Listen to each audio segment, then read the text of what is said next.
Al aire. Muy buenas noches, qué gusto poderles saludar a cada uno de ustedes que nos están viendo a través de la señal de las redes sociales en estos momentos. Queremos darles la más cordial bienvenida en este espacio importante denominado Foro Debate Mujeres y Democracia, una iniciativa que la impulsan varios colectivos, entre ellos está la Red de Profesionales de la provincia de Cotopaxi, la Red de Mujeres Líderes y de igual manera la Red de Mujeres de la provincia de Cotopaxi. Queremos saludarles a cada uno de ustedes y darles la más cordial bienvenida. Este momento vamos a conocer quiénes nos van a estar acompañando en esta noche a través de los dos procesos de entrevistas, un banco de preguntas y también nos acompañan mujeres especialistas. En Mujeres y Democracia nos interesa la profunda reflexión sobre un evento importante que vamos a vivirlos todos en esta democracia como país. Es precisamente ejercer un voto pensado y reflexionado. Para eso es importante conocer los perfiles de nuestros candidatos y de nuestras candidatas. En este momento le damos el paso a Gaby, quien nos va a presentar a las dos candidatas que en esta noche nos acompañan. Adelante, Gaby. Muy buenas noches a todos quienes nos siguen en vivo. Esta noche daremos a conocer el perfil y la autobiografía de la psicóloga Ana Herrera y de la ingeniera Susana Reyes, para lo cual me permito leer la autobiografía de la psicóloga Ana Herrera. Una mujer cotopaxense revolucionaria, psicóloga de profesión, mediadora migrante retornada desde 2013 y militante comprometida con las causas justas de mi Ecuador y la patria grande. Mi experiencia profesional ha sido en áreas de trabajo social, con grupos vulnerables, de distintas nacionalidades. Colectivos sociales y etnias me han permitido desarrollar habilidades y destrezas, como puedo enumerar liderazgo, trabajo y gestión de equipo, planificación, gestión, orientación, asesoramiento y formulación de planes y proyectos, diseño, desarrollo e implementación de proyectos comunitarios. Militante de la Revolución Ciudadana desde 2007, vinculada siempre al trabajo con organizaciones sociales comunitarias y grupos vulnerables. Desde mi adolescencia participé como voluntaria con la organización Mato Grosso en las comunidades de mi cantón Pujilí. Ya como migrante fui presidenta de la Asociación Estudiantil de la UTPL, sede Madrid, España. Vicepresidenta de la Entidad Universitaria Ecuatoriana, asociación que aglutina a alumnos ecuatorianos de distintas universidades en España. Fui miembro de la Asociación Puricuna de Residentes Ecuatorianos en Madrid, misma que me concedió un reconocimiento por el apoyo en el trabajo organizativo con la juventud, miembro de la Organización Iberoamericana de la Juventud y representante migrante en el tercer seminario denominado Juventud y Desarrollo, Participación y Voluntariado OIJ, Sevilla, España. En el 2010 defendí la democracia en el 30S, a las afueras del Hospital de la Policía. Desempeñé el cargo de secretaria regional de la Revolución Ciudadana AP en Murcia, España, durante los años 2011-2012, voluntaria en organizaciones como Save the Children y Fundación FADE. Ya como migrante retornada desde el año 2013, seguí militando activamente en la Revolución Ciudadana en Cotopaxi. En las elecciones del 2019 fui candidata a la viceprefectura por FCS para la Revolución Ciudadana, actualmente coordinadora del Cantón Pujilí, comprometida, responsable y leal. Ese es el perfil de nuestra compañera Ana Herrera, psicóloga, quien nos acompaña esta noche para darnos a conocer sus propuestas. En segundo plano, nos encontramos con la ingeniera Susana Yesenia Reyes Zambrano, 28 años de edad, cotopaxense de corazón, oriunda del Cantón La Maná, apegada a las luchas sociales en defensa de los derechos humanos y la naturaleza, para construir una sociedad más justa y equitativa. Expresidenta del Consejo Estudiantil de la Escuela Luis Andino Gallegos, expresidenta del Consejo Estudiantil del Colegio Rafael Vázquez Gómez, abanderada del portaestandarte del Colegio Rafael Vázquez Gómez, año 2010, expresidenta de todos los ciclos de carrera universitaria, ex tesorera de la carrera de Contabilidad y Auditoría de la UTC La Maná, año 2016-2018, presidenta de la Asociación Femenina Universitaria de la Universidad Técnica de Cotopaxi La Maná, año 2018-2020, delegada de la Asociación Estudiantil de la UTC Extensión La Maná para la Asociación Femenina Universitaria Fiscal Cotopaxi, año 2018-2020, miembro de la Coordinación Nacional de Mujeres Universitarias del Ecuador, año 2019-2020, miembro de la Federación de Estudiantes Universitarios del Ecuador, miembro del colectivo Mujeres por el Cambio, miembro de la Plataforma de Mujeres de Cotopaxi, ex miembro del Observatorio Nacional para el Cumplimiento de la Ley Orgánica para Prevenir y Erradicar la Violencia contra las Mujeres, ingeniera en Contabilidad y Auditoría, maestrante en Gestión Pública. Bienvenidas a las dos candidatas. Muy buenas noches. Muchas gracias, Gaby, por dar a conocer precisamente los perfiles de nuestras dos invitadas en esta noche. Vamos entonces enseguida a proceder con este espacio y momentos de preguntas, pero sin antes dejar de paso un momento bastante importante en la historia de nuestro país. ¿Quién era Matilde Hidalgo de Procel? Una de las mujeres que ha marcado una gran diferencia en la historia, no solamente del Ecuador, sino a nivel latinoamericano. La primera mujer en ejercer el voto en nuestro país. En el siguiente video vamos a conocer cómo nuestras antecesoras han abierto los caminos para que hoy mujeres vivamos la democracia de una manera responsable y sobre todo reflexiva. Matilde Hidalgo de Procel. En 1889 nació esta mujer invencible en el Ecuador, precursora del feminismo latinoamericano, primera mujer en ingresar al bachillerato, primera licenciada en medicina, primera mujer en ejercer el voto en el Ecuador y América Latina. Es preciso abrirse paso entre envidias y mezquindades, y burlando tempestades, dedicarse a estudiar. 25 de septiembre celebramos el nacimiento de Matilde Hidalgo de Procel.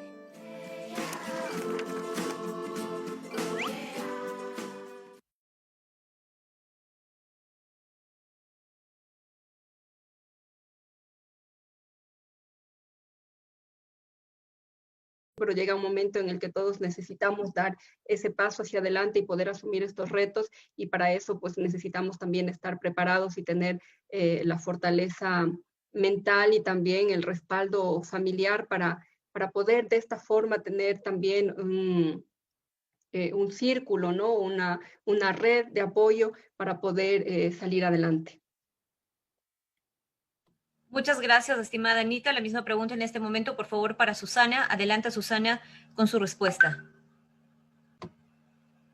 Estimada Susi, si activa su micrófono, muchas gracias. Muchas gracias, mi estimada, por la invitación. Agradecerle a todas las personas la iniciativa que se ha hecho ahora. Es un espacio más de reflexión, del voto consciente que ahora tenemos que tener. Sabemos que nos estamos prestando para unas próximas elecciones y creo que en estos espacios es donde podemos llegar a todas las personas con nuestras propuestas. Entonces, agradecerle por el espacio de que se nos ha brindado para podernos presentar nuestras propuestas a la ciudadanía. Solo el pueblo salva al pueblo es el lema de que hemos venido levantando en estos momentos de lucha política electoral. Para nosotros este es un espacio más dentro de la resistencia. El proceso electoral es un instrumento para el pueblo en general en donde podemos hacer efectivas nuestras propuestas. En este caso, las elecciones de la función ejecutiva y de la función legislativa. Que en este último tenemos muy claro que hay que cambiar varias leyes que han sido en contra de nuestros derechos, lo cual ha determinado la casi nula aceptación de la Asamblea con la que hoy contamos. La pandemia nos ha pedido ver cómo los recortes permanentes, la falta de conciencia de los gobernantes de turno para ejecutar políticas públicas que no han estado a favor de la educación, que se han sumido en una política de gobierno, y la situación es enormemente crítica la que estamos viviendo. Me motiva la unidad del pueblo que ante el abandono del Estado y de los múltiples recortes se ha enfrentado a la pandemia y a la represión desde la solidaridad. Somos quienes hemos y seguiremos luchando por la vigencia plena de nuestros derechos humanos, colectivos, de los derechos de la naturaleza.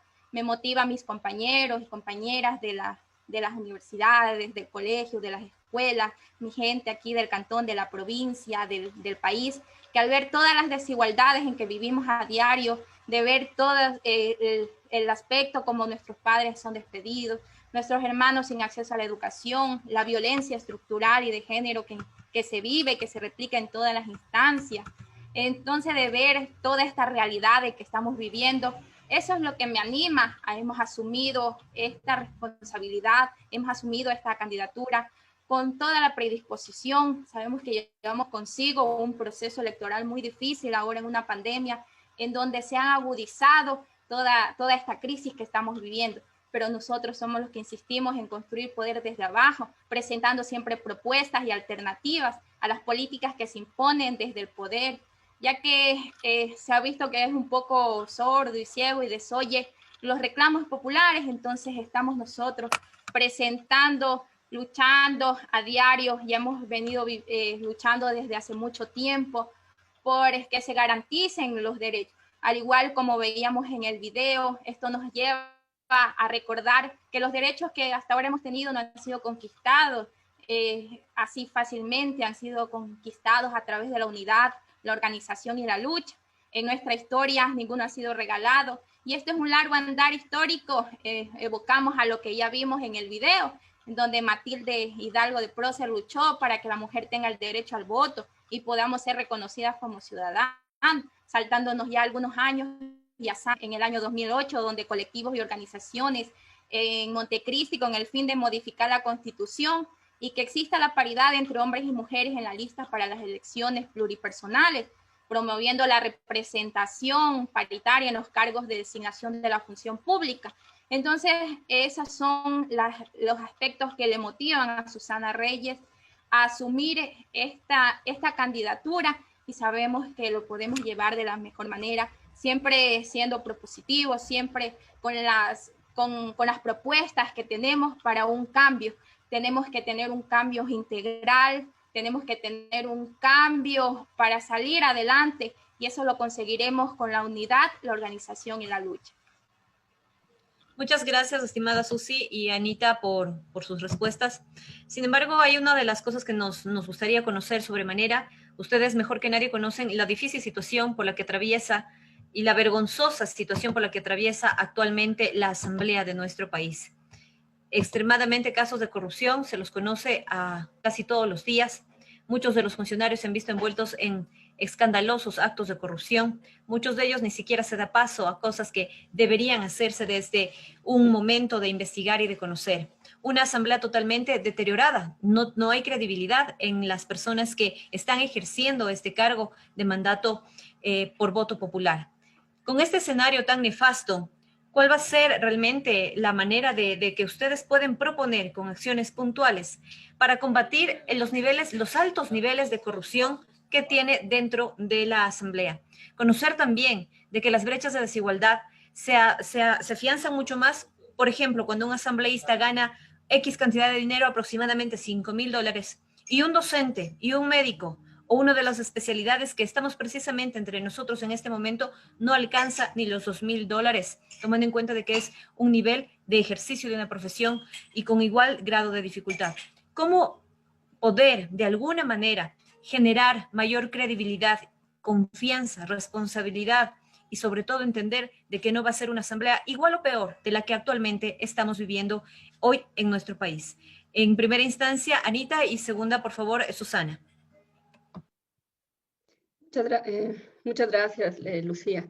Bueno, efectivamente, lo que usted ha dicho, ¿no? Hace muchos años no se veía un nivel tan bajo de credibilidad que tenga la Asamblea Nacional en este momento, y eso es parte de todo este desgobierno que hemos tenido en los últimos años, en los que hemos visto que se ha privilegiado, no sé, los pactos, los repartos, ¿no? Esta Asamblea creo que pasará a la historia precisamente por eso, ¿no? Por esos vergonzosos momentos, esos vergonzosos actos que todos hemos conocido, ¿no? De los repartos en los que no se ha fiscalizado ni se ha legislado en función de las necesidades de los y las ecuatorianas, sino que se ha hecho en función y en beneficio de ciertos grupos económicos, ciertos grupos de poder que han sido en realidad quienes han estado gobernando. Los asambleístas no pueden ofrecer obras, pero sí pueden ofrecer la garantía de poder trabajar actuando y legislando en función, como decía antes, de las necesidades que pueden tener los y las ciudadanos. En ese sentido, creo que la próxima asamblea va a tener un rol fundamental, y la única forma en la que se va a conseguir realmente poder darle credibilidad a toda esta, o volver a darle institucionalidad que debería tener como tal la asamblea, es precisamente hacer un trabajo más más abierto, más participativo, más de incluir a la ciudadanía, más de estar en una constante retroalimentación para que los ciudadanos sepan y se empoderen, que además eso creo que nos hace falta un poco también como sociedad, despertar esta conciencia ciudadana en la que uno debe entender que los derechos también se deben velar, que los derechos se exigen, que los derechos se respetan, pero también uno debe estar empoderado e incluido en todos estos procesos,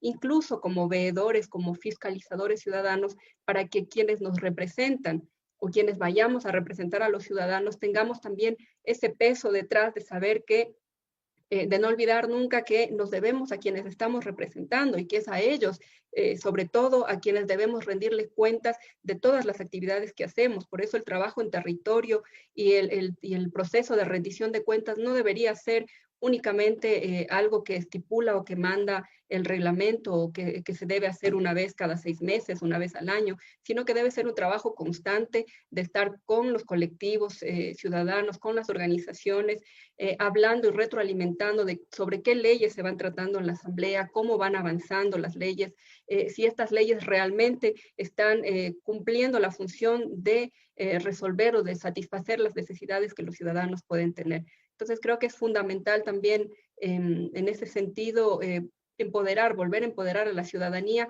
para que vuelvan a creer en las instituciones del Estado, y esa tarea pues se va a hacer solo con trabajo, con transparencia y con absoluta honestidad.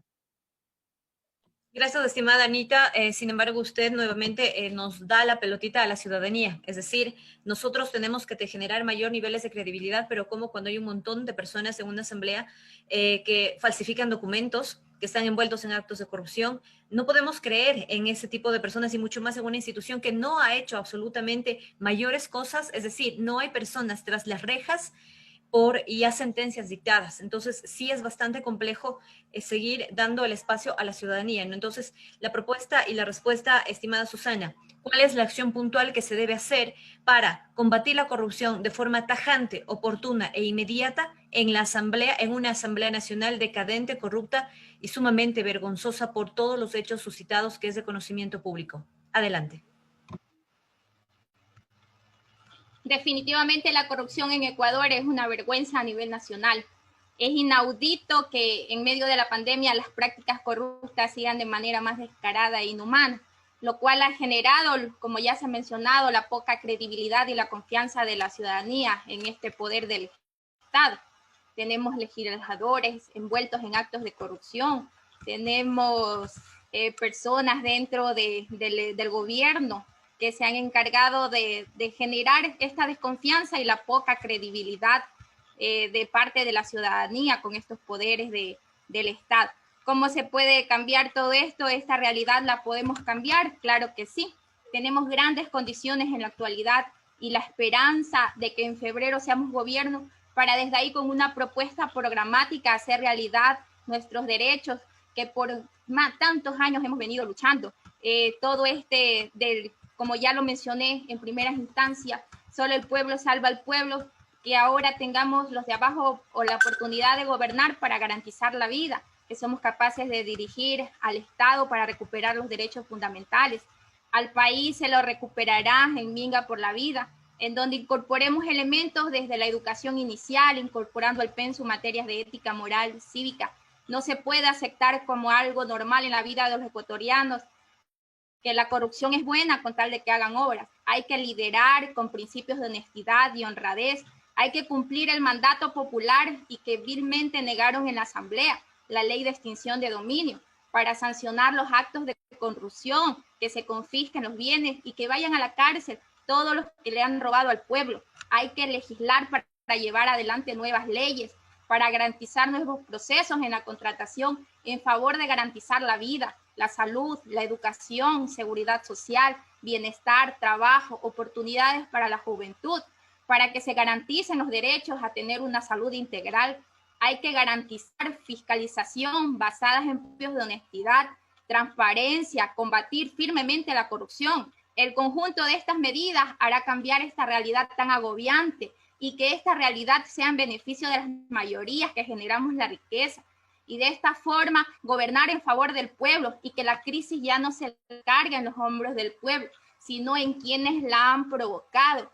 Así recuperaremos la confianza de los ciudadanos en la Asamblea, trabajando honestamente, creando leyes que hagan pagar a las personas, a los funcionarios que le han robado al pueblo, porque no solamente se roban el dinero, se roban los sueños, se roban los proyectos de muchos ciudadanos y encima de eso se quiere descargar el peso de esa crisis en todo el ciudadano. Entonces hay que crear leyes, hay que actuar con honestidad, hay que ejercer la verdadera función de los asambleístas, fiscalizar y legislar en favor del pueblo. Tiempo, gracias, estimada Susana. Bueno, tenemos como las dos respuestas por parte de Anita y de Susana. Sin embargo, yo haría en este momento una contrapropuesta. Se necesitaría generar un comité de ética que se pueda hacer un proceso de evaluación como una auditoría interna a quienes resulten ser electos y que esa comisión de ética conformada por personas de la ciudadanía puedan hacer un seguimiento de forma permanente a todos los movimientos y el desempeño político de quienes estén favorecidos por el voto popular. Es importante también que se conozca cómo se puede hacer para erradicar la corrupción a nivel de todos los espacios. Vamos a continuar con las siguientes preguntas y con referencia a la pregunta que vamos a hacerlo en este momento, me gustaría que ustedes puedan hacer un análisis súper corto, oportuno y bastante concreto con respecto a todas las políticas implementadas, no solamente por este gobierno, sino también por muchos anteriores, por parte del Fondo Monetario Internacional. Conocemos que el FMI viene con un paquete cargado de diferentes espacios y directrices a los diferentes niveles de gobierno. ¿Usted conoce cuáles son las propuestas que tiene el gobierno y también los acuerdos que tiene el gobierno con el Fondo Monetario Internacional, sobre todo en el tema del derecho laboral en nuestro país? Y si usted conoce cómo desde la Asamblea se podría ejercer un cambio, una reforma precisamente a la ley de trabajo para garantizar el derecho de los y las trabajadores en nuestro país. Adelante, Anita, con su minuto en la respuesta, por favor, y de igual manera luego Susana. Gracias, Lucía. Históricamente, en todos los países en los que el Fondo Monetario Internacional ingresa, son países que finalmente no pueden llevar a cabo el desarrollo adecuado del país, ¿no? De la nación. Hemos tenido esos casos a nivel de la historia en toda América Latina, donde entra el Fondo Monetario Internacional, definitivamente entran los condicionamientos, porque el Fondo Monetario Internacional no pone por delante las necesidades que puedan tener los ciudadanos, sino que poder garantizar que ese dinero que ellos están desembolsando, esos préstamos, luego se puedan recapitalizar y luego se puedan reembolsar, si puede ser con algunos beneficios. Aquí en el Ecuador, lo que hemos visto últimamente es un claro ejemplo, ¿no? En plena pandemia, en plena crisis, se pagaron de forma adelantada casi 3.000 millones de dólares en deuda externa, ¿no? En pago, como digo, adelantado, no es que ya estaba vencido el pago. Y eso lo que hizo fue limitar los servicios y los recursos que puedan tener áreas tan importantes en este momento como la salud, la educación, por ejemplo, en las que hemos visto grandes brechas de desigualdad que se han ido no generando y que no han aparecido en este momento, pero que sí se han profundizado y que sí se ha visto más fuertes y más, no sé, quizá más, de forma más viva, ¿no? En la forma en la que se representan frente a los ciudadanos. En ese sentido, yo creo, además, Lucía, que hay que reevaluar muchas de las cosas que se han hecho, muchos de los acuerdos que se han realizado para los desembolsos de los préstamos del Fondo Monetario Internacional.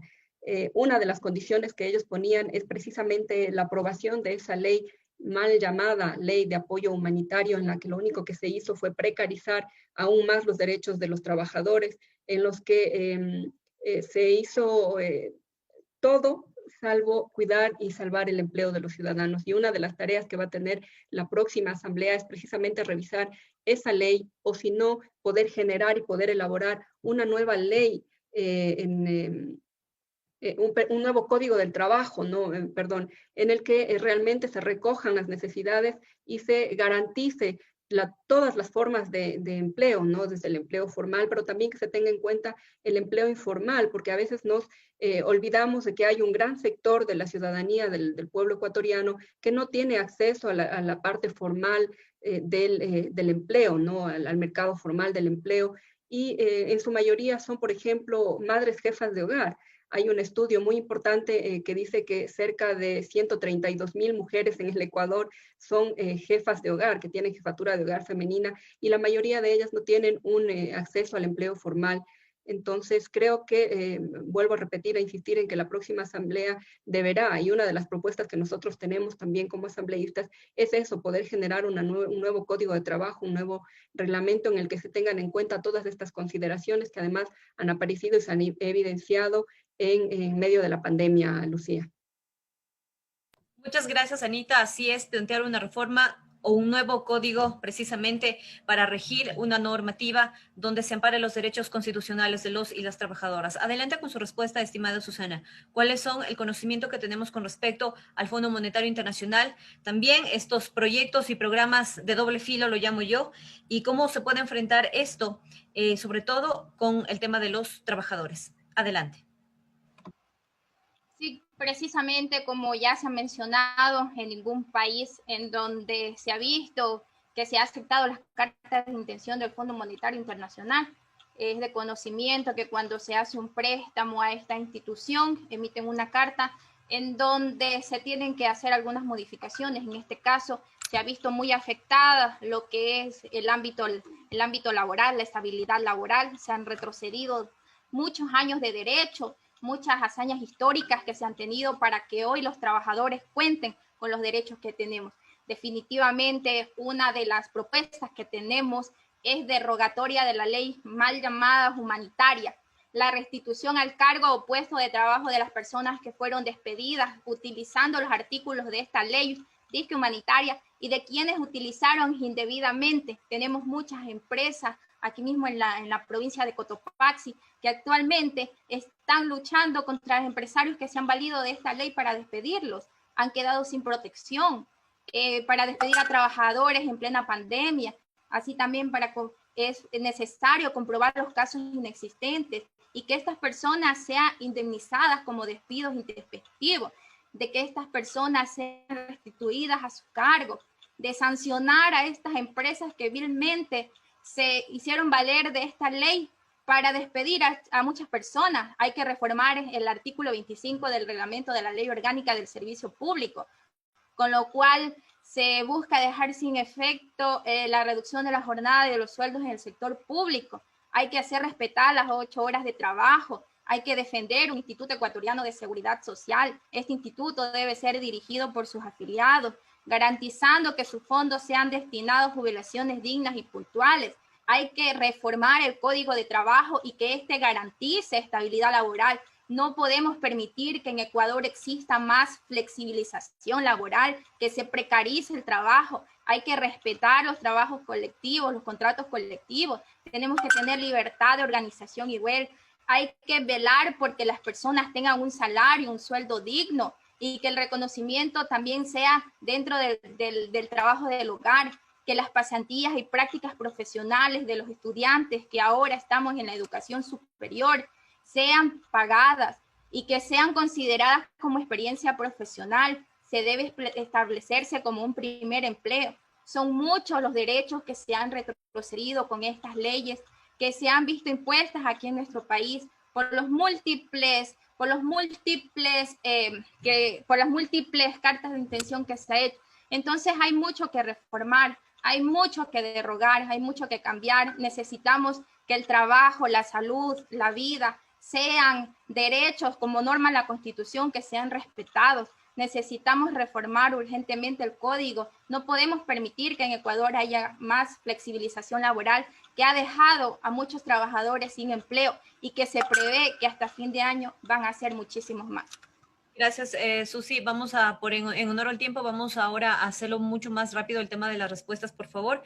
Nuestra última pregunta en este primer bloque corresponde a realmente cuál sería el planteamiento que ustedes puedan hacerlo en la reforma al Código Integral Penal con respecto a las penas que están destinadas para las personas que hayan vulnerado, sobre todo en derechos sexuales y reproductivos, a menores de edad, para personas con discapacidad, personas de la tercera edad. Y en los casos tan duros que nosotros lamentablemente como Ecuador estamos viviendo cada 72 horas en este delito del feminicidio o femicidio. Y las personas también, ¿cuál sería el proceder? ¿Qué más se tiene que articular? Tenemos un COIP, tenemos una ley orgánica integral para la prevención y erradicación de la violencia, sin embargo, sigue siendo un espacio de letra muerta. ¿Cómo realizarlo y cómo reformarlo? Sobre todo en el tema de las penas, es decir, ¿se incrementan? ¿Esto ayudará? ¿No ayudará? ¿Cuál sería su planteamiento frente a estos procesos de reforma? Adelante, Anita, y luego Susana, por favor.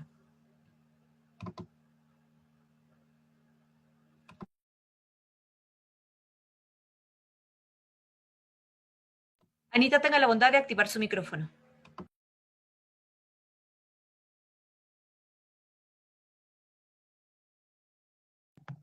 Ya, ahora. Bueno, realmente creo que en la Asamblea hay algunas, no todo se puede echar a la basura, no todo se puede echar al olvido, ¿no? Yo creo que hay muchas leyes ahí que lo que hay que hacer es quizás reformarlas y en muchos otros casos hay que hacer que se cumplan. Efectivamente, el Código Orgánico Integral Penal tiene algunos, a mi criterio, tiene algunos fallos que creo que habría que volver a revisar. Definitivamente pienso que habría que pensar en un sistema de rehabilitación que realmente funcione, porque hemos visto que lo que tenemos actualmente no sirve, no nos garantiza que mientras más años podamos poner de sentencia para un delito, por ejemplo, eso sea garantía de que eso ya está cubierto. Debemos pensar en políticas públicas, además, que lo que hagan es garantizar que el acceso a las oportunidades pueda ser igualitario y que esto a su vez permita que los niveles y los índices de inseguridad y de delitos vayan disminuyendo de a poco, pero eso tiene que ir siendo como un proceso gradual. Con respecto a las penas a las que usted mencionaba, Lucía, yo pienso que, y además creemos que sí, que hay que endurecer algunas de estas leyes, sobre todo en lo que tiene que ver con abuso sexual a niños, niñas, adolescentes y a las mujeres. No podemos permitir que en nuestra sociedad sigamos teniendo estos niveles de inseguridad tan grandes y no podemos permitir tampoco que haya impunidad con respecto a todos este tipo de delitos, ¿no? Nosotros debemos garantizar los derechos de los niños, de las niñas, de las adolescentes, y ese será un pilar fundamental en nuestro trabajo, ¿no? Para eso no podemos dejar de impulsar, por ejemplo, un nuevo código de la niñez y la adolescencia que establezca un marco legal que permita su adecuado desarrollo y garantice sus derechos establecidos además constitucionalmente. Muchas gracias, estimada Anita. Adelanta Susana con su respuesta, por favor, con respecto a las reformas al Código Integral Penal en estos casos puntuales que hemos mencionado. Adelante. Precisamente es inadmisible las estadísticas que a diario se ven. Por mi persona conformé parte del Observatorio para la aplicación e implementación de la Ley Orgánica para prevenir y erradicar la violencia contra las mujeres, en donde de conocimiento muy de cerca y en otros ámbitos que he tenido en organizaciones que se dedican a esta misma, es duro de ver cómo a diario aumentan los casos de violaciones contra las niñas desde muy pequeñas. Aquí mismo se ha visto estos casos. Hay que hacer algunas reformas al Código Orgánico Integral Penal en donde de verdad se sancione todas estos actos delictivos que se cometen. Es inhumano, no puede ser justificado en violaciones ni que las penas tampoco sean menores. Hay que hacer cumplir, hay que reformar para que las penas sean de verdad ejecutadas en contra de las personas que han cometido estos agravantes. No puede ser que cada día aquí en Ecuador aumenten los casos de delitos sexuales, los casos de acoso contra las mujeres. Ya no hay la seguridad de salir niñas desde meses, desde temprana edad. Se ven que han sido vulnerados los derechos. La ley, hay que hacer una reforma a este código para que esto de verdad sancione, no quede en letra muerta y que de verdad sea aplicado con todo el peso de la ley contra estas atrocidades que se cometen contra los cuerpos de las mujeres. Gracias, estimada Susi. Así es. En ese momento vamos a dar un espacio a nuestras especialistas, a quienes hemos invitado el día de hoy, que nos estén acompañando para, desde la percepción de una de las áreas de las profesiones más importantes, precisamente que en estos momentos de pandemia y de crisis sanitaria estamos viviendo como país, los los temas más duros, más susceptibles ha sido la salud y la educación. Queremos presentar en este momento a la doctora Lorena Sánchez. Gracias por estar en este espacio. Y de igual manera, en los temas de educación nos va a acompañar la licenciada Adriana Veloz, quienes nos darán una exposición súper puntual y oportuna, rescatando sobre todo la importancia de los temas que ustedes están trabajando y de cómo estos derechos como salud y educación han sido altamente vulnerados y que hoy precisamente que nos acompañan dos mujeres candidatas a la Asamblea Nacional, ¿cuáles serían no solamente las propuestas ni sugerencias, sino también los niveles que nosotras desde el pueblo, desde las áreas de salud y desde las áreas de educación se pueda conocer de mejor manera desde los niveles que ustedes están ejerciendo en su carrera? Gracias por este espacio y gracias por aceptar la invitación. Doctora Lorena Sánchez, adelante por favor y bienvenida. ¿Cómo están? Mucho gusto, espero que se me escuche bien. Bueno, mi nombre es Lorena Sánchez, soy médico de profesión, estoy culminando mi especialidad en auditoría en la salud. Entonces, es muy importante hacer una reseña no solamente a nivel nacional, sino también provincial y local. Hemos visto los efectos de muchos años de falencias en el Sistema Nacional de Salud y mucho más con esta pandemia. Recordemos nosotros que tenemos un Sistema Nacional de Salud que está fragmentado, que tenemos muchas brechas y esto obstaculiza que todos los ciudadanos puedan cumplir con ese derecho que está ya incluido hace muchos años en la Constitución, que la salud debe ser un derecho que debe ser universal y gratuito. Pero para que se dé la gratuidad, nosotros debemos pensar primero en los recursos que se van a incluir para poder garantizar ese derecho que está instituido en la Constitución. Pero hay problemas también mucho más serios que vienen desde hace mucho tiempo, como las adolescentes embarazadas, ¿sí? Nosotros también tenemos muchos casos de muertes maternas que se han reducido desde el año 2018 al 2019. Eso nos ha ido bien. Y uno de los mejores indicadores que nosotros podemos tener en el Sistema Nacional de Salud es disminuir estas tasas de mortalidad. Pero el tema actual de la pandemia es muy importante, creemos nosotros en el sistema y cada uno de los médicos del sector público o privado que debe ser tratado por las nuevas personas que van a venir a formar parte de la gobernanza del país. Entonces, ¿dónde quedan esas falsas ilusiones que les dan a las personas de la salud? No solamente a los médicos, no solamente al personal de enfermería, sino a todos aquellos que han estado arriesgando día a día su vida para ayudar al prójimo, sin desconocer quién sea la persona que ha estado ayudando. Ofrecerles al inicio que se les va a dar un nombramiento, luego decir que no, pues no se pueden hacer ese tipo de ofrecimientos sin haber realizado previamente un análisis técnico para ofrecer alguna cosa al equipo de salud. Si bien ningún país estuvo preparado para todo este problema de la pandemia, se ha ido resolviendo de a poco, pero debemos ya tomar cartas en el asunto en el Sistema Nacional de Salud. ¿Por qué es este sistema el más importante según mi criterio? Este es el eje. Si una persona está enferma, no va a poder salir a estudiar, a pesar de que estamos con la educación virtual en este momento. Si una persona está enferma, no va a poder salir a trabajar. Entonces necesitamos ciudadanos, un pueblo que esté sano, que sepa cuidar bien de su salud. Ahí vamos a mejorar la economía del país. Si nosotros estamos sanos, vamos a ser productivos. Entonces hay que trabajar en salud.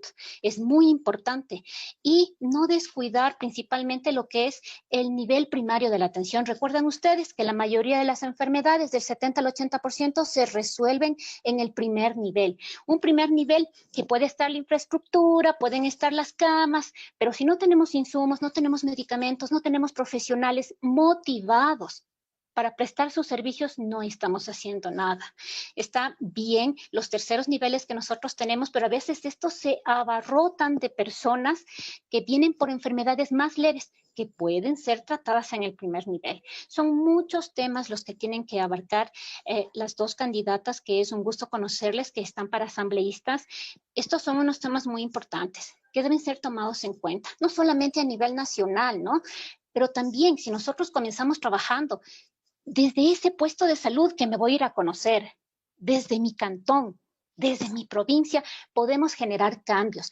Yo creo firmemente que las mujeres podemos generar cambios. Mejor o igual que los hombres. Y me encantan estos debates porque intercambiamos información, intercambiamos conocimientos. De un lado al otro, pues vamos haciendo más grande esa lucha.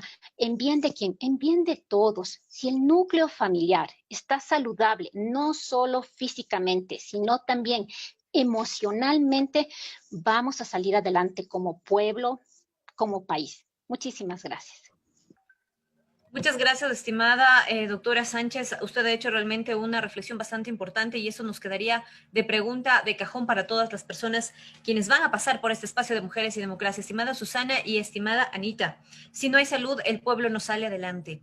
¿Cuándo se va a destinar precisamente para estas carteras de Estado? ¿Cuáles van a ser las reformas que se tendrán que hacer a las leyes, sobre todo después de haber palpado una situación tan dura como la crisis sanitaria? Son momentos tan importantes de decisiones y ver y rever que actualmente la salud de nuestro país ha sido totalmente deficiente, decadente, no por los profesionales, sino por cómo se ha llevado el sistema de salud y cómo se les ha tratado a los profesionales de salud, que eso también es muy doloroso y triste, que hace un par de meses se los trataba como héroes y realmente después de un tiempo se los ha reprimido en las calles.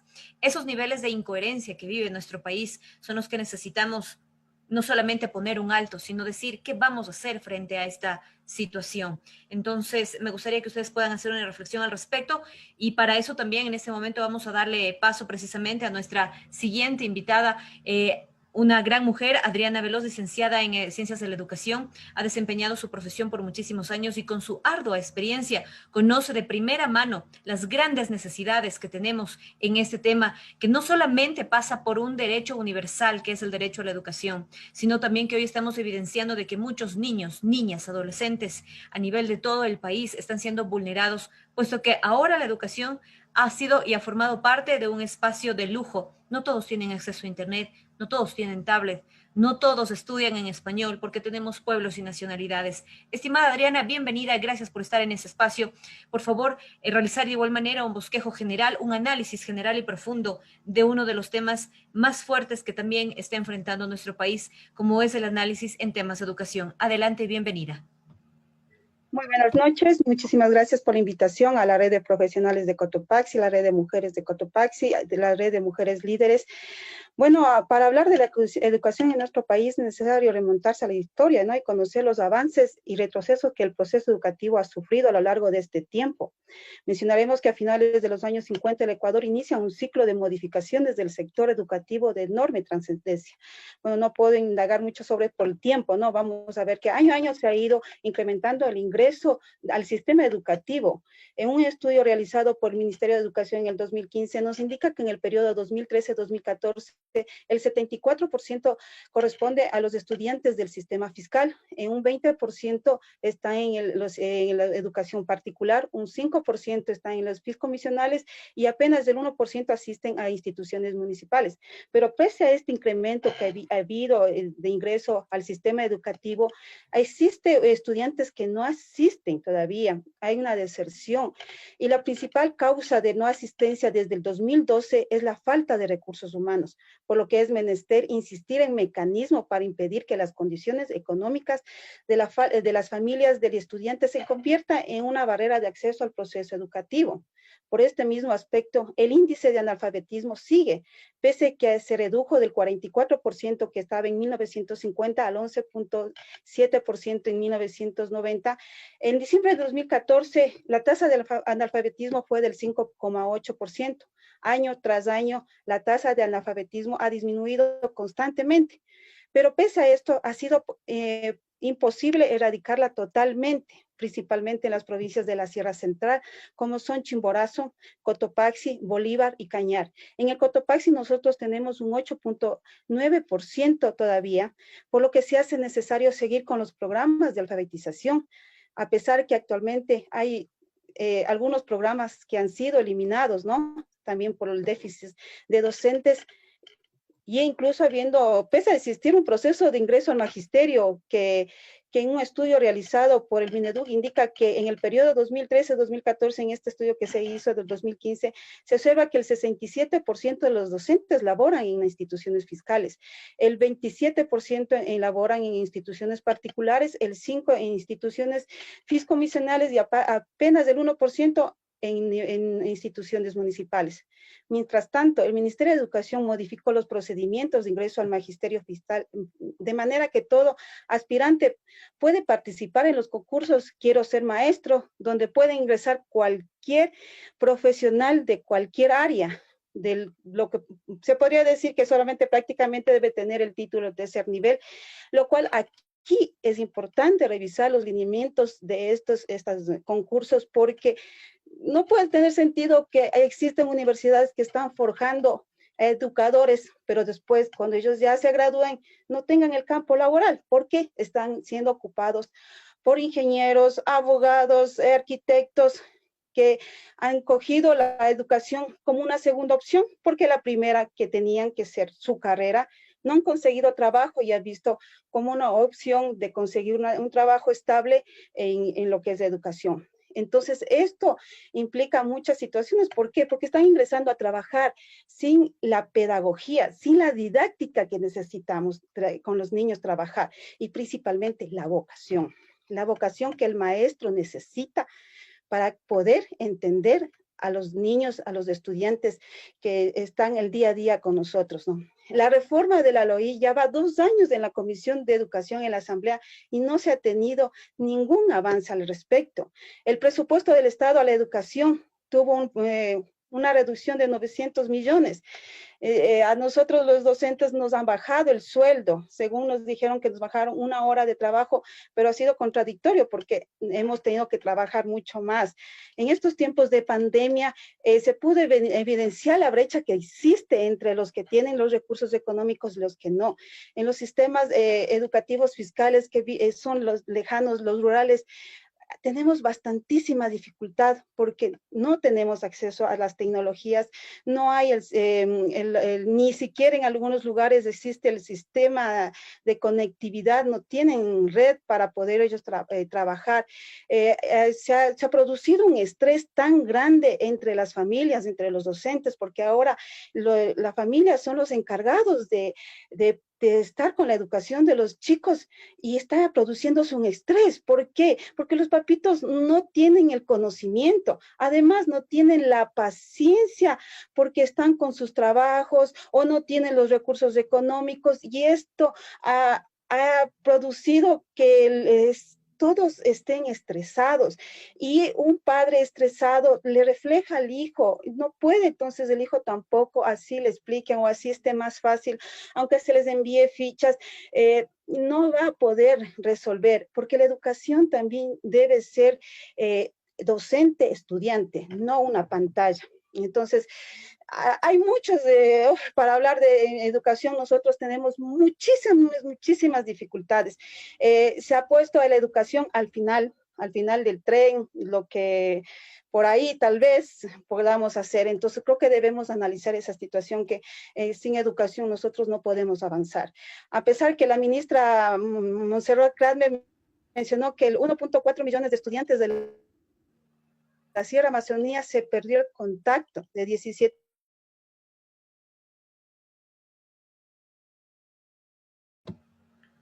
Parece que tuvimos un pequeño inconveniente con el audio de Adriana. No sé si podemos volver a la reconexión. Mientras tanto, es importante recalcar que los 2 puntos, sobre todo de salud y educación, que se ha hecho en esta noche, son bastante importantes y de reconocer de que estos 2 espacios tan álgidos que necesitamos enfrentar desde las propuestas reales y concretas que se debe realizar en la Asamblea Nacional. Ahora vamos a invertir precisamente el orden. Vamos ahora a empezar primero con Susana y luego con Anita en este segundo bloque de preguntas. En este primer espacio vamos a retomar precisamente las preguntas que voy a dar lectura a continuación. Son las preguntas que se ha hecho desde estos 2 espacios de profesionales, como es precisamente con la doctora que nos acompañó, la doctora Lorena Sánchez, y de igual manera con la licenciada Adriana Velos, quienes nos han expuesto un diagnóstico bastante amplio sobre estos temas tan tristes que está viviendo nuestro país.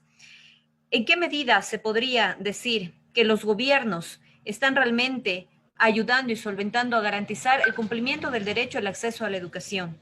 ¿Y cuáles serían las reformas que usted plantearía a la LOTAI para que se garantice primero el derecho laboral a los docentes, a los maestros y maestras, y que de igual manera se garantice de que quienes están ejerciendo esta profesión sean personas con vocación y sobre todo probas, puesto que recordemos que no hace más de 3 a 4 años atrás hubo una ola inmensa de más de 2.300 personas que tienen procesos legales por violación, intento de violación o acoso sexual a niñas, niños y adolescentes en todas las provincias de nuestro país. Adelante con su respuesta, Susana. Sí, precisamente la salud y la educación son dos ejes fundamentales para el desarrollo de una sociedad. Sin estos dos ejes, si no existe el presupuesto necesario para salud, para educación, simplemente un país no se desarrolla. Y precisamente hoy en Cotopaxi y en el Ecuador la pandemia del COVID-19 ha devastado la economía, ha desnudado la precariedad de los sistemas de salud, de la seguridad social, dejando a simple vista la inequidad social, la desigualdad de oportunidades y un atentado voraz contra la vida y los derechos que acaban con la esperanza de muchas personas. Las autoridades que debieron ser las que celosamente guardaran nuestro dinero de los ciudadanos, que les confiamos que los administren, simplemente se los han robado y no han tenido un poco de remordimiento haberlo hecho en esos momentos de mayor tragedia que ha sufrido nuestro país. La corrupción no solamente ha sentado un nefasto ejemplo para los pueblos y el Ecuador, y en especial para las generaciones más jóvenes, ha entregado a personajes particulares recursos públicos, recursos privados, que podían haber sido invertidos desde el Estado, especialmente en áreas como salud y como educación. La corrupción no solamente tiene un peso moral, sino también un peso material. En cuanto a en estos ámbitos, nosotros estamos trabajando, surgió fruto de las movilizaciones de octubre, del levantamiento indígena popular, fruto de nuestros 11 fallecidos, de las personas que fueron mutiladas, organizaciones sociales, sindicales y populares, nos unimos para crear un proyecto de gobierno, un proyecto que lo denominamos Minga por la Vida, que bajo 7 ejes fundamentales se va a devolver al pueblo los derechos que han sido arrebatados. Y dentro de la Minga por la Vida se establecen 2 ejes fundamentales, como ya lo mencionó, la salud y la educación. Entre uno de ellos es la salud para la vida digna de los pueblos. Sabemos que la salud como un derecho se contempla dentro de la Constitución, que garantiza el bienestar de los pueblos y de las personas. Debemos tener un sistema de salud digno, organizado en torno al cuidado, respetando, promovido y garantizado por el Estado. Este debe ser público, laico, comunitario, plurinacional e intercultural, y debe además contemplar prácticas y enfoques que no generen ni reproduzcan formas de discriminación, opresión o humillación. Entre algunas de las propuestas que tenemos dentro del área de salud es que exista una vigilancia de la epidemia ahora comunitaria con base a territorial. Una de las mayores preocupaciones que tenemos es la de que exista una prevención de la violencia doméstica, de que las donaciones o adquisiciones de medicamentos, insumos e instrumentos para combatir la epidemia, así como los test para realizar las pruebas, sean socializados de manera equitativa a todo el pueblo ecuatoriano, dando prioridad a los grupos más vulnerables y que no se concentre solamente en ciertos grupos privilegiados. Demandamos que se controle, que se regule la especulación de los precios de los medicamentos, de los insumos, de prevención de la pandemia, regresando los precios que habían antes de la acción, que se dote de insumos, medicamentos e instrumentos de hospitalización, de materiales de bioseguridad para entregar a los técnicos de atención primaria en salud, para el personal médico, el personal administrativo de los centros y subcentros de salud. Es penoso de ver la realidad que se está viviendo en el área de salud, cómo se le ha quitado el presupuesto a la salud y a la educación, quedando tantas personas separadas, tantos doctores. Era penoso de ver en los medios de comunicación cómo los doctores asumían esta responsabilidad con ellos mismos, improvisando materiales de bioseguridad, en donde confundas con trajes de bioseguridad improvisados, estaban sacando adelante a nuestro país. Necesitamos la compra inmediata de provisión continua de métodos anticonceptivos que sean de calidad y que no se vean afectados por los recortes del presupuesto. Ahora nuestra provincia es una de las provincias con más alto índice de embarazo adolescente. Necesitamos la reactivación de un plan de prevención de embarazo adolescente que cuente con el presupuesto y el personal adecuado y que este se rija por un carácter laico del Estado. Necesitamos medicina de calidad y gratuita para todas las personas. Gracias. Estamos con el tiempo, gracias, y les vamos a pedir por favor cuanto antes el tema de regirnos a los tiempos.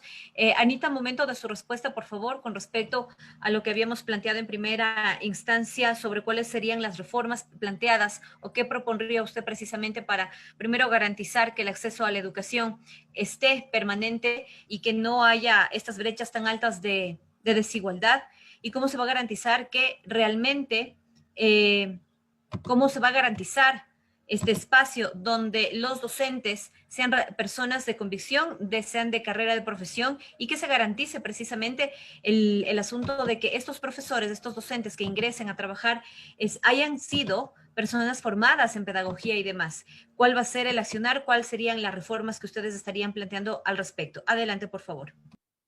Gracias. Efectivamente, bueno, yo estoy totalmente de acuerdo con lo que decían tanto la doctora Sánchez como la experta Adriana Veloz, ¿no? Y es que la salud y la educación son derechos y esos no deberíamos mendigarlos, sino más bien exigirlos, ¿no? La Comisión de la bueno, la Comisión Interamericana para la Salud, la Organización Panamericana de la Salud, nos han dicho que, por ejemplo, la salud es un derecho humano, ¿no? Que fundamental y un bien público que debe ser garantizado por el Estado.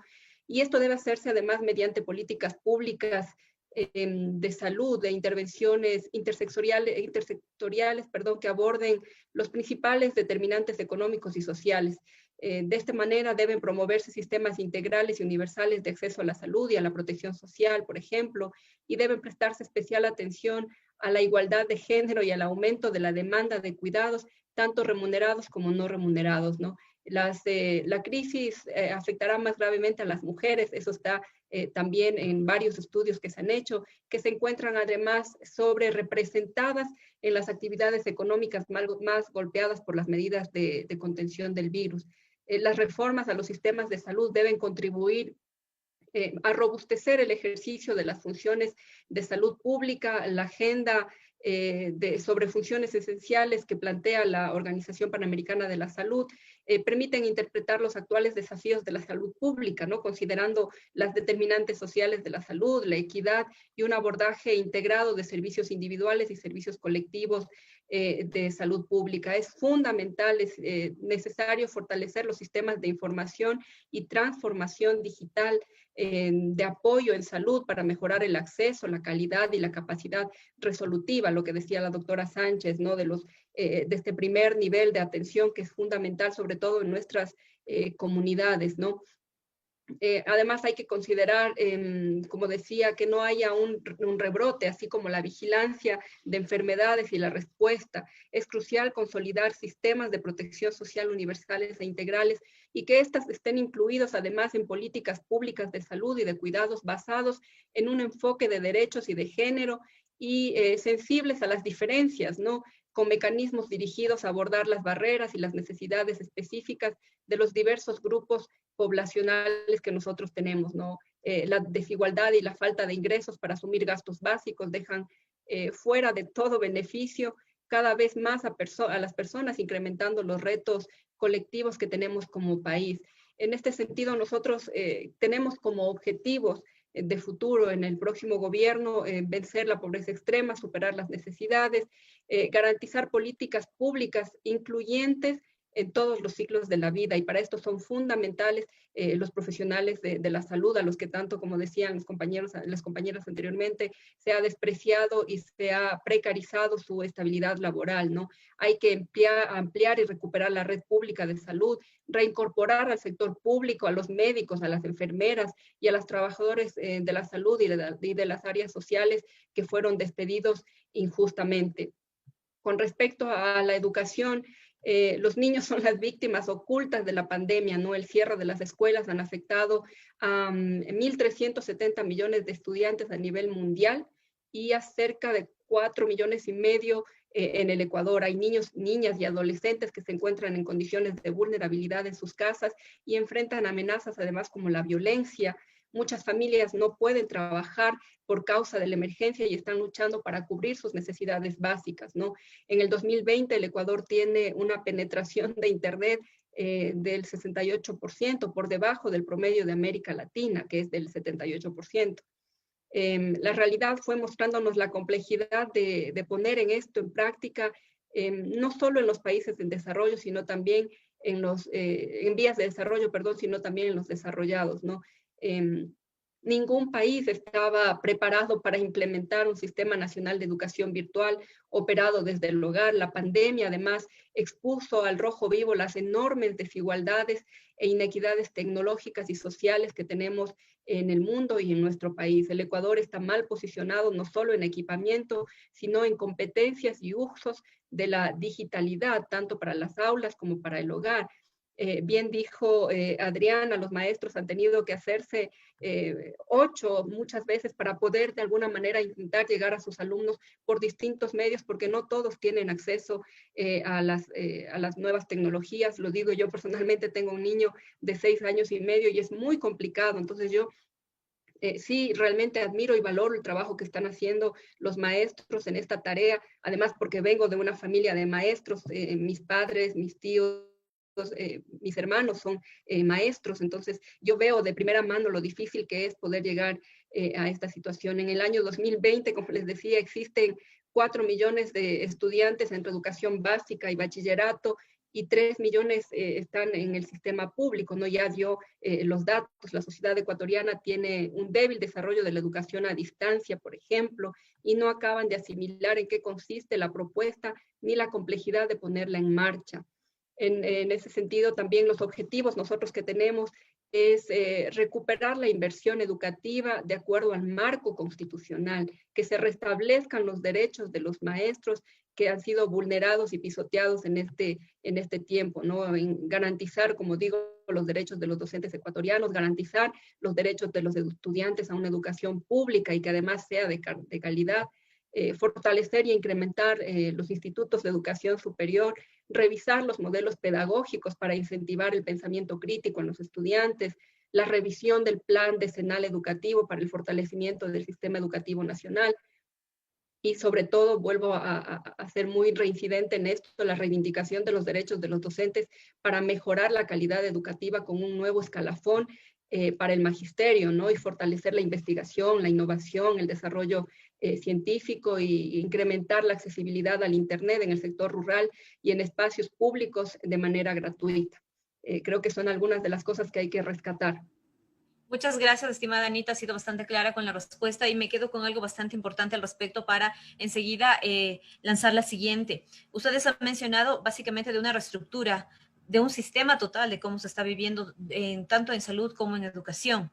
Y esta reestructura obedece a que debemos ser garantes de derechos y también basado en nuestra realidad, es decir, en un país plurinacional, multiétnico, pluricultural, es decir, obviamente no todas las personas tienen acceso a salud y educación con el nivel de la interculturalidad que merece y en la que vivimos realmente. Entonces, de aquí nace precisamente la otra pregunta propuesta también por nuestras compañeras, y es decir, bueno, o sea, ¿qué opina usted y qué se va a hacer? ¿Cómo se puede hacer para equiparar lo siguiente? Tenemos a salud y educación en un espacio privado.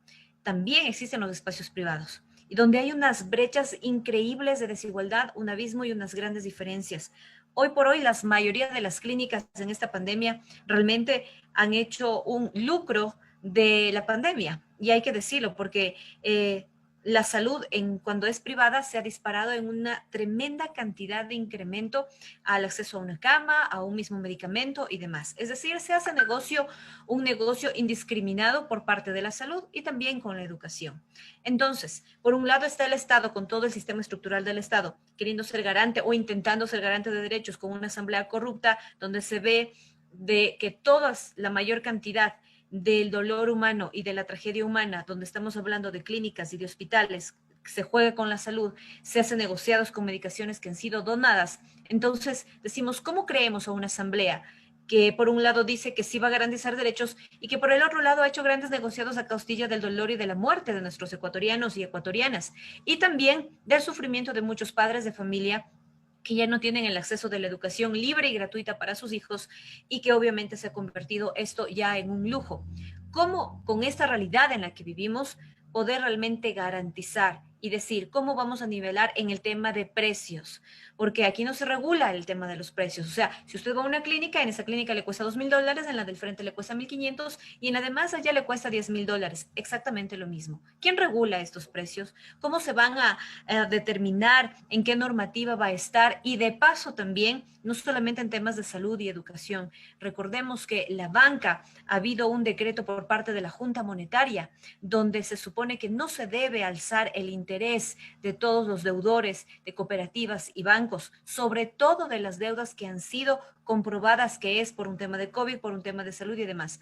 Hoy vemos proliferadamente los bastantes créditos estudiantiles para comprarse la computadora, para pagar el internet y que están con intereses sobre el 16, 18 y hasta el 22%. Ese es un asalto directo al bolsillo del pueblo. ¿Quién regula esto? ¿Cómo se va a enfrentar más adelante las deudas de la cantidad de ecuatorianos y ecuatorianas que han salido primero de una lucha de una crisis sanitaria del COVID-19? Y segundo, que aquí se dicta una cosa, pero nadie le hace caso a un gobierno que para empezar no tiene credibilidad. Entonces hay una ley humanitaria, pero se la aplica totalmente al revés. Hay un tema un decreto de la Junta Monetaria de que no se debe subir el tema de los intereses bancarios en deudas a cooperativas y bancos. Hay un tema de que no se debe cobrar más intereses por cualquier tipo de deuda y si son deudas de educación y de salud, se debe absolutamente congelar eso. Pero eso no pasa en la vida real, está escrito en un papel. ¿Cómo hacer en el caso de que ustedes lleguen a ocupar una curul en la asamblea para que esto deje de ser un texto escrito y sea real? ¿Y cómo se puede controlar con la ley de que los bancos, las cooperativas y todos los espacios privados como de salud y de la educación mantengan un nivel no solamente dentro de lo que es legal, sino una responsabilidad moral con todo el pueblo ecuatoriano por la gran crisis que hemos atravesado? ¿Qué es lo que van a hacer ustedes? ¿Cuál es su propuesta de ley, de reforma o de procedimiento? Adelante, por favor, en este primer espacio, Susana, y enseguida, Anita.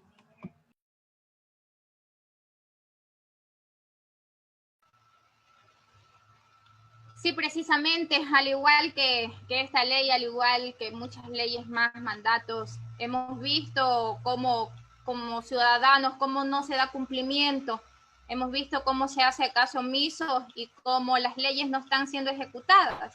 Se había previsto en primera instancia, cuando recién inició lo que es de la pandemia, de que los bancos no cobraran sus deudas, pero sin embargo a las personas nos seguían llamando desde el banco, los que mantienen los pequeños microempresarios, los vendedores informales. Muchas personas que mantienen créditos bancarios no fueron de verdad, no fueron de verdad en donde se les perdonaron durante estos meses de que dure la pandemia. ¿Qué hacer ante toda esta realidad? Toca, de verdad que toca hacer un cambio estructural en todos estos ámbitos de gobierno. Las personas que ya históricamente nos han gobernado, creo que todos aquí tenemos como un sello de clase, las personas quienes nos han gobernado, a quienes representan, a quienes de verdad representan, si al pueblo, a los grandes empresarios, a la banca, de crear leyes que de verdad favorezcan al pueblo. No puede ser posible que en plena pandemia la banca no haya perdonado, no se haya eliminado los beneficios injustificados de la banca mediante el control de las tasas de interés bancario. Esa es una realidad que se vive, de que estamos viviendo, al menos como como dirigencia universitaria en las cuales veíamos la brecha tan grande que tienen nuestros compañeros. Más del 70% de nuestros compañeros estudiantes no poseían el acceso al Internet para garantizar la educación como derecho de los seres humanos. Entonces, ante esta realidad, ante el recorte presupuestario que habíamos vivido como universidad, ¿cómo ayudábamos a estos compañeros si no teníamos el recurso necesario? Si no se había garantizado desde el Estado la educación para nuestros compañeros, si más del 70% de nuestros compañeros no tenía acceso a Internet, ¿cómo se iba a garantizar? La mayoría de los padres de nuestros compañeros a los cuales no se pudo llegar con ayudas, acudieron a un crédito bancario, acudieron a un préstamo para poder acceder al Internet, una herramienta ahora fundamental para continuar con nuestros estudios. Entonces, ante esto, ver leyes que de verdad no le favorezcan al pueblo, de ver leyes que de verdad no le representen las necesidades que tenemos como pueblo, que en donde no se hace caso de verdad a las leyes que teníamos, a pesar de que se había presentado en la Defensoría del Pueblo algunos casos en donde no tenían justificativo de haber cobrado los bancos, en donde habían sido los padres de nuestros compañeros despedidos, en donde habían sido desalojados. Inclusive esa fue una de las medidas de que no se hizo caso. Muchos de los padres, muchos de los ciudadanos fueron desalojados de sus viviendas, quedando a la intemperie en plena pandemia. Necesitamos unas leyes que de verdad se cumplan, pero eso con la voluntad política que de verdad haga cumplir, con una voluntad política que de verdad represente los derechos de los ciudadanos, que de verdad represente los derechos de los mandantes, que de verdad represente a la ciudadanía en general, de que de verdad recoja las necesidades que tenemos como ciudadanía, que tenemos como Ecuador, en donde ya durante este debate se ha visto las inequidades, se ha visto las desigualdades a las cuales tenemos, y que desde un Estado, que desde las leyes, que desde el gobierno no se hace nada para garantizar la salud, para garantizar la educación, para garantizar una vida digna como norma la Constitución. Ante esto tenemos mucho que trabajar, mucho que reformar, mucho que aumentar en unas leyes que de verdad favorezcan y que ya no sigan representando a las mismas personas, a las mismas empresas, a las mismas multinacionales que hasta ahora se ha visto, y que de verdad se pongan en los zapatos del pueblo, que de verdad necesitamos salir de esa crisis que no la hemos provocado nosotros, pero sin embargo estamos pagando todo el peso de esa crisis. Gracias, estimada Susana. Anita, por favor, momento de su respuesta. ¿Cómo se va a hacer para que todos los decretos que salgan, no solamente del Ejecutivo, sino específicamente de los legislativos, se pueda hacer realmente eco y que se pueda cumplir? Porque al parecer, como el poco nivel de credibilidad que tiene la institucionalidad, precisamente bancos y cooperativas no toman en serio este proceso, todo lo que se ha dictaminado desde la Junta Monetaria, y de igual manera cómo se va a regular este tema de los procesos de privatización, tanto en salud como educación. Cómo es que se disparan tanto los precios de los derechos que deben ser otorgados de forma libre y gratuita y de alta calidad por parte del Estado, mientras que por otro espacio, en los espacios privados, la salud y la educación es uno de los negocios más rentables. Eso se necesita enfrentar de alguna manera. Entonces, ¿cuáles serían los mecanismos, reformas y propuestas que usted tiene al respecto?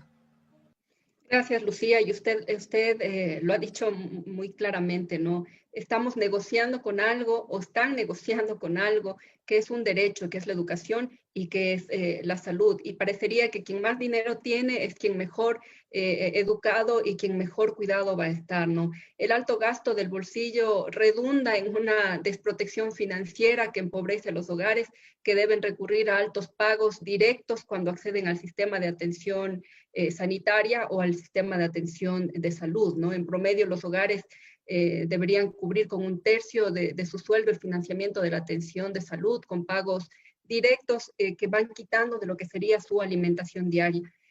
Lo que hay que hacer, yo pienso, es que muchas veces se legislan y se crean leyes que luego quedan en letra muerta y que no se aplican y que no se ejecutan. Es importantísimo en ese sentido también tener una nueva ley de seguridad social el sistema de seguridad social debe dejar de ser una colcha, no sé, de retazos y una sumatoria de regímenes especiales, ¿no? De acuerdo a cada gobierno y que se ajustan a cada gobierno. Esto no puede seguir pasando, hay que consolidar el sistema y su sostenibilidad. La ley debe procurar hacer realidad el sueño constitucional de universalizar estos derechos, ¿no? El trabajo es un derecho y un deber social que debe profundizar el acceso a todos estos derechos a la salud y a la educación que tenemos, ¿no? La pandemia puso de manifiesto a nivel mundial, como decía, la necesidad que tienen todos los gobiernos de transitar hacia sistemas de protección social más inclusivos y más solidarios. La desigualdad y la falta de ingresos para asumir gastos básicos dejan fuera de todo beneficio cada vez más a las personas que están en niveles de pobreza, ¿no? Incrementando los retos colectivos que tenemos todos como país.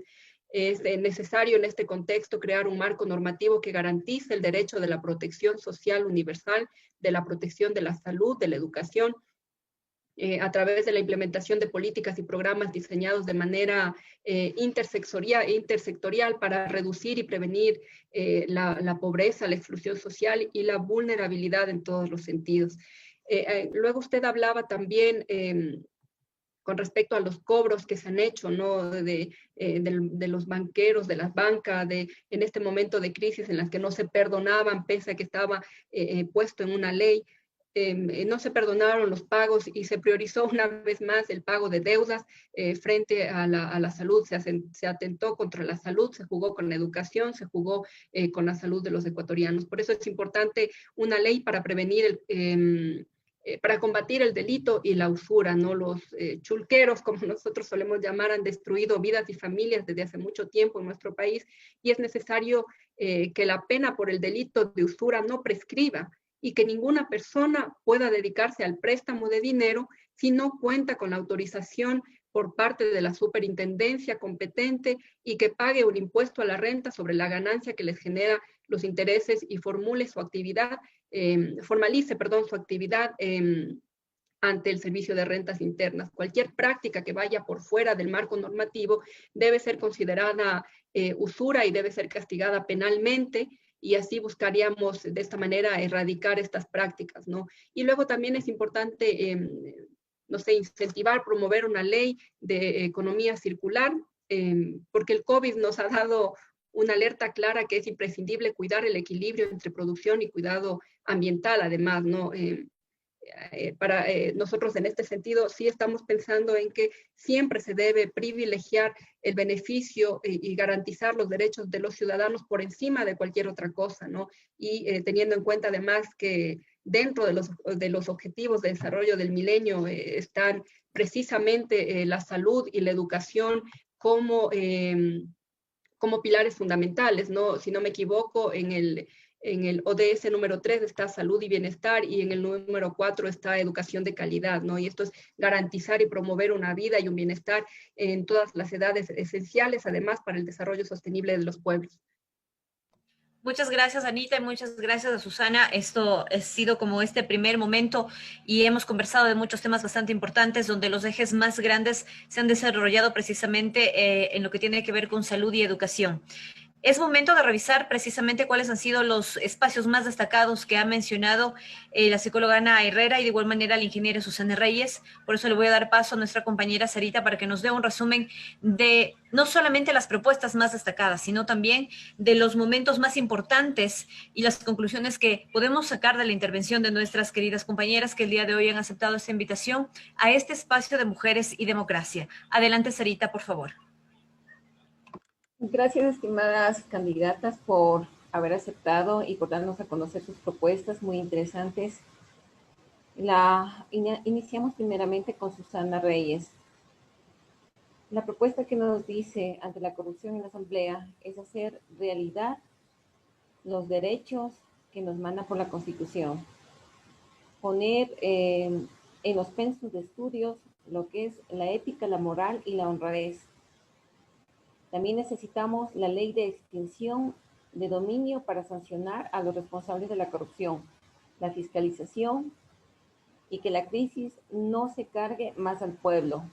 Crear leyes que hagan pagar a los funcionarios que han cometido estos actos de corrupción. En cuanto a lo que estamos trabajando con el FMI, o los tratados que se ha hecho con el FMI, es importante que se derogue la ley humanitaria, la restitución de los trabajos de quienes fueron despedidos ante esta ley, la reforma ante el artículo 25 del organismo público.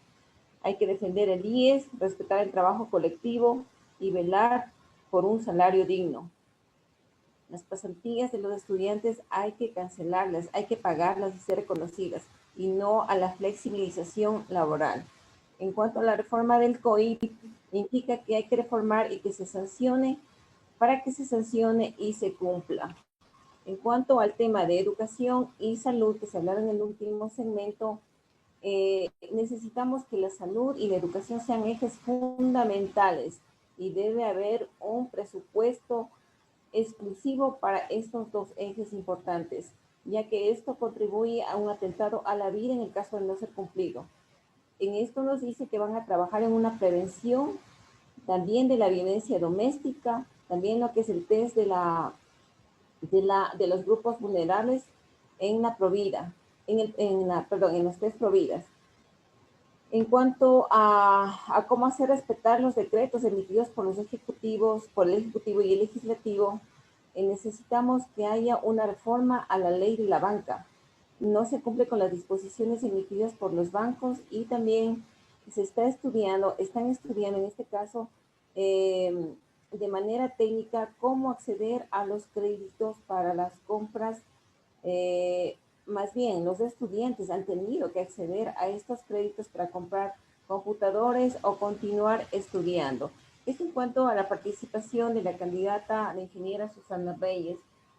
A la candidata Ana Herrera, por favor, ella nos explica que en cuanto a la corrupción, esto es un trabajo que debe ser abierto y participativo, incluyente a la ciudadanía. También se debe empoderar para que actúen como veedores. Debe ser también una petición de cuentas, no solamente de manera anual, sino debe ser constante. En cuanto a las reformas del FMI, igual, indica que hay que revisar nuevamente los acuerdos que se han realizado con el FMI, también la ley de apoyo humanitario, hay que revisar y más bien generar un nuevo código de trabajo. En cuanto a la reforma del código del COIP, indica que no todo se puede echar a la basura. Hay reformas que pueden ser modificadas y otras pueden ser ejecutadas. También es importante pensar en la política pública para que los niveles de inseguridad disminuyan. En cuanto al tema de salud y educación, igual nos indica que la salud y educación es un derecho que no se debe mendigar, sino se debe exigir. Debe robustecerse la agenda de la salud pública, debe ponerse énfasis en el primer nivel de salud. Están trabajando o van a trabajar con los objetivos, sobre todo para vencer la pobreza extrema. También garantizar políticas públicas incluyentes. Los niños indica que en este caso han sido las víctimas ocultas de la pandemia. Hay que recuperar la inversión en educación, garantizar el derecho a la educación pública y revisar los modelos pedagógicos. En cuanto a los decretos que el Ejecutivo y Legislativo han emitido, indica que se debe crear leyes que queden, más bien, se crean leyes que quedan en letra muerta. Hay que generar la universalización de los derechos y también trabajar en la ley para prevenir la usura que ha destruido familias. Indica además que deben pagar un impuesto a la renta y formalizar sus actividades con el SRI. También hace énfasis en la economía circular, que es muy importante para el equilibrio en el ecosistema. Estos han sido los aportes importantes de las dos candidatas. Les agradecemos mucho. Bien, gracias. A mí me gustaría, por favor, también en este momento, ya para ir cerrando este espacio de mujeres en la democracia, darle un espacio de 1 minuto exactamente a nuestros especialistas de los que pudieron participar en ese análisis de foro, que hablaron precisamente de salud y de educación. Me gustaría que, por favor, cada una de ellas también tenga este espacio de, usted puede hacer una pregunta bastante clave en el ámbito del que usted se desempeña y que usted puede elegir a qué candidata quisiera preguntar. Por tal razón, en este momento me gustaría poderle ceder la palabra a una de nuestras compañeras que está ya presente, a la doctora Lorena Sánchez. Estimada Lorena, ¿cuál sería su pregunta puntual y a qué candidata? Adelante, por favor. Muchas gracias. A la candidata Ana Herrera, por favor, me gustaría saber qué proyecto tiene ya en mente y qué alcance tendría para generar los recursos que requiere el Sistema Nacional de Salud.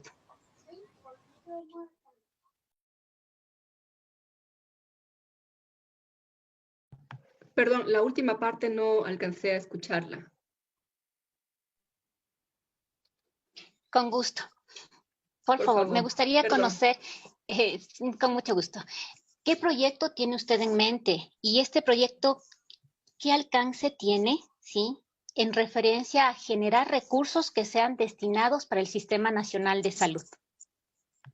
Bueno, yo creo que más que generar recursos, hay que hacer que se aplique la ley. Ya está en el presupuesto del Estado, todos los años se asigna un presupuesto y lo que hay que hacer es volver a darle ese sentido de importancia y de, no sé, de prioridad que tienen y que han tenido los presupuestos que tienen que ver en relación a los sistemas de salud. Es fundamental, yo decía y acojo lo que usted decía también, poder fortalecer los sistemas en todos los niveles, en el sistema comunitario, en el sistema urbano, en el sistema rural, en el primer nivel, y hay que hacer que se ejecuten y que el presupuesto que se aplique para la educación y para la salud, en este caso también, sean acorde a las necesidades que tienen los ecuatorianos y que no sea como una parte pequeña, ¿no? Sino que sea prioritario. Además que estas deberían ser áreas prioritarias a los que tienen que estar guiados, de los que tienen que estar dirigidos los presupuestos anuales que se envían, que se debaten en la Asamblea y que se envían al Legislativo, y ese debe ser un compromiso, ¿no? Independientemente de la tendencia política que pueda tener cualquier legislador que llegue a la Asamblea, esa debería ser también una especie de acuerdo, ¿no? A nivel legislativo en el que se impulse y se priorice los presupuestos tanto para salud como para educación, y que se puedan fortalecer todos los sistemas, todos los niveles de sistema, y que se pueda realmente brindar cobertura en todos los niveles, y esto solo se hace incrementando la contratación de médicos en el nivel comunitario y en todas las áreas de la salud. Perdón. Si me permite una cosita y nada más, por favor. Nosotros sabemos que del Estado, ¿no es cierto?, del PIB, corresponde para el Sistema Nacional de Salud un 8%, pero más o menos llegamos a un 6% aquí en Ecuador cuando está en sus buenos momentos, ¿no? Pero no sé si usted recuerda, hace unos años se cobraba en el sector público pues un porcentaje chiquitito que de alguna manera ayudaba a sostener en algunos ámbitos de la salud. Yo no sé qué tan probable será de pronto hacer una visión para ese lado o ver otros sistemas de salud, por ejemplo, el colombiano, que no está tan fraccionado, no tiene tantas brechas como nuestro Sistema Nacional de Salud, para que se pueda llegar a dar esa salud universal, ¿no? Donde, por ejemplo, yo tomo el colombiano, donde ellos hay un mayor aporte de quienes más tienen, ¿sí? Y hay una atención en salud completamente gratuita para aquellos que realmente no tienen nada. Ellos tienen un sistema de calificación en base al apoyo de los trabajadores sociales que van y verifican que realmente no tienen dinero para acceder a la salud, ¿sí? Entonces, a mí me gustaría, ¿no?, que usted, que tiene esa oportunidad de llegar a la Asamblea, pues, de presentar, ¿no?, nuevos proyectos, de pronto una nueva reforma, y ver una metodología que permita que no solamente esperemos del Estado o veamos algún mecanismo, alguna herramienta para que podamos sostener el Sistema Nacional de Salud. Hay otros sistemas de otros países, el mexicano, el colombiano, que están dando buenos resultados, ¿no? Y me gustaría de pronto por ahí, ojalá y se pueda formar un proyecto que nos sirva a todo el país. Muchas gracias.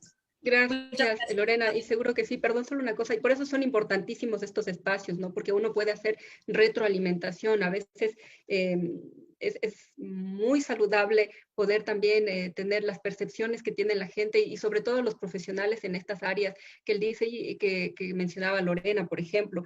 Y sí, el modelo colombiano es muy interesante porque fragmentan la aportación que tienen dependiendo del acceso económico que puedan tener. No pasa lo mismo con el modelo chileno, por ejemplo, que se evidenció las falencias que tiene y que se creía que era uno de los más sólidos porque es a través de un pago de seguros, es parecido a lo que tienen en Estados Unidos, pero se evidenció en la pandemia que realmente no funcionó.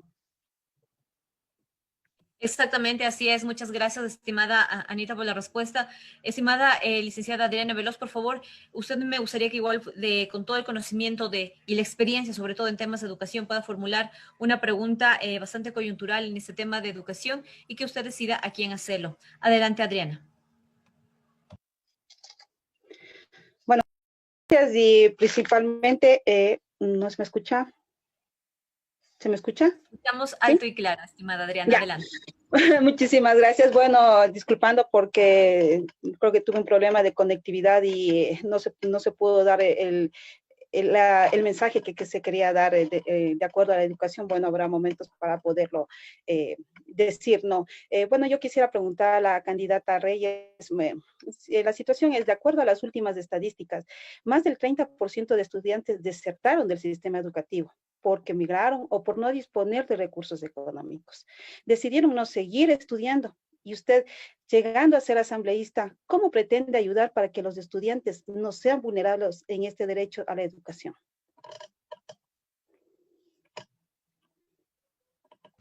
Muchas gracias, estimada Adriana. Adelante, por favor. Está dirigida su pregunta. Lucía, no puedo encender la cámara. No hay ningún problema. Adelante, Susanita. Si usted tiene algún inconveniente, podemos hacerlo con el audio, no hay ningún problema, pero eso ahí, perfecto, ahí está muy bien. Ya me permitió. Sí, precisamente las desigualdades, las inequidades que se tienen en cuanto a acceso a la educación son bastante elevadas ya. Nosotros desde la Federación de Estudiantes Universitarios, que sentimos de cerca todas estas necesidades, mantenemos una lucha histórica por el libre acceso a la educación superior, por el libre ahora de ver cómo muchos estudiantes del sector medio, del sector de educación básica, han tenido que retirarse de sus escuelas, de sus colegios, porque no pueden continuar con sus estudios. La educación que nosotros proponemos es una educación que sea pública, gratuita, comunitaria, intercultural, y que tiene como propósito generar educadores en ciencias y tecnología. Debe una pedagogía emancipadora que surja del debate, de la experimentación, la evaluación y la comprobación de resultados. Debe estar diseñada y estructurada con la participación efectiva de los actores de la educación del campo y de la ciudad. Sabemos que no es la misma educación que se recibe en el área rural, en el área urbana o en las grandes ciudades que las mismas que se reciben en el campo. Esta educación debe ser libre de acceso, de acoso sexual, libre de abuso sexual, de racismo y de la discriminación de todo tipo.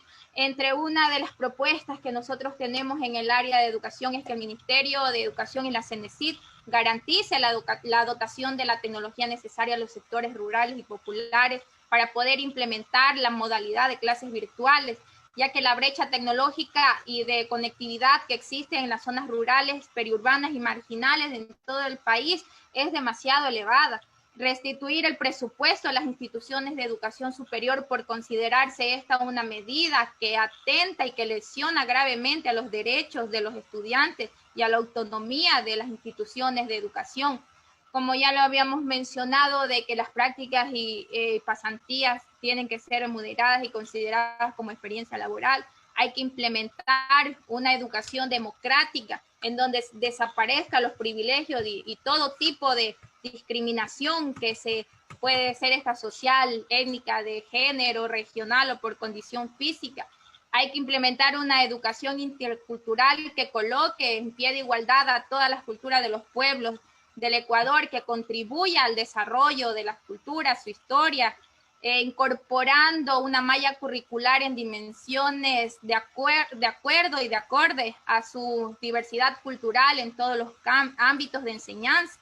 Hay que respetar el sistema de educación a nivel básico, a nivel de bachillerato, que se considere la realidad territorial en donde estamos, que sea descentralizado y que garantice capacidades para que los jóvenes, hombres y mujeres vivan dignamente en sus territorios y que su derecho a la libre movilidad decidan migrar, lo pueden hacer en mejores condiciones para fomentar la producción de alimentos y alivianar la carga que se tiene. Nosotros como dirigencia vemos cómo en un hogar a veces muchos padres tenían que elegir entre cuál de sus hijos tenía que estudiar, porque no para todos hay para enviar debido a la coyuntura que hubo por el libre ingreso a las universidades. Ahora no se garantiza el libre ingreso a las universidades. Hay que hacer una reforma de la Ley Orgánica de Educación Superior. Hay que hacer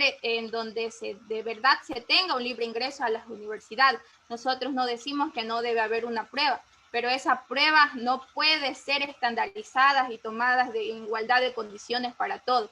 La realidad que viven los estudiantes del campo, que viven los estudiantes de la ciudad, es diferente y debe de ser, si no es una educación en igualdad para todos, que no sea una prueba estandarizada, porque eso prohíbe el acceso a la educación, y la mayoría de estudiantes que están sin el ingreso son las de las zonas rurales y periurbanas aquí de nuestro país. Muchas gracias, estimada Susana. Muchas gracias, a Anita Herrera, por acompañarnos. De igual manera, a la licenciada Adriana Veloso, de igual manera a la doctora Lorena Sánchez, que estuvo acompañándonos a nosotros, a todo el equipo que está detrás de eso también, a las compañeras de la red de profesionales, a las compañeras de la red de mujeres de líderes y a la red de mujeres de Cotopaxi. Nosotros en este espacio queremos primero garantizar de que se evidencie y se ponga en reflexión todo lo que las propuestas de nuestras compañeras que están siendo candidatas a la Asamblea provincial, representando a nuestra provincia y obviamente también ocupando curules importantes. Entendemos claramente de que necesitamos más espacios de conocimiento, de debate y de reflexión. Me gustaría que para cerrar esta primera noche agradecer la presencia por haber aceptado la invitación y también hacerles acordar la invitación a que todos los jueves a partir de las 20 horas, superando todos los problemas de conexión y también superando todos los problemas que a veces existe con el Internet, podamos conectarnos a través de las diferentes páginas.